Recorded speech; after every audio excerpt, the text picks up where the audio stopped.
নমস্কার। কবি অলোক চট্টোপাধ্যায়ের লেখা কবিতা রবীন্দ্রনাথ। বাবার আছে বইয়ের পাহাড়, মায়ের শুধু গান, দিদির আছে নাচের নাটক, আবৃত্তিতেও টান।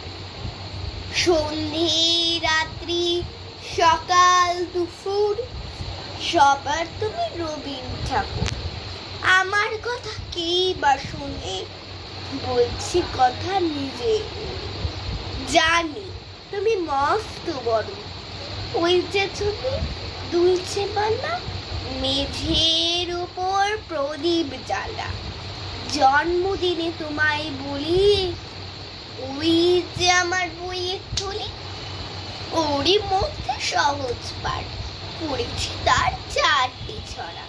স্কুলেতে দেয় যেমন পড়া, ছড়ার মধ্যে সেই যে লেখা, হারিয়ে পাওয়া আলো ফিরে, নাচাই ডালে ফিরে ফিরে, ঝুমকো ফুলের লতা। কেউ দেবে না বুঝি আমায়, ব্যস্ত সবাই তোমায় জানায়। কাচের বাধা সরিয়ে ফেলো, আমার দিকটা সত্যি ভালো।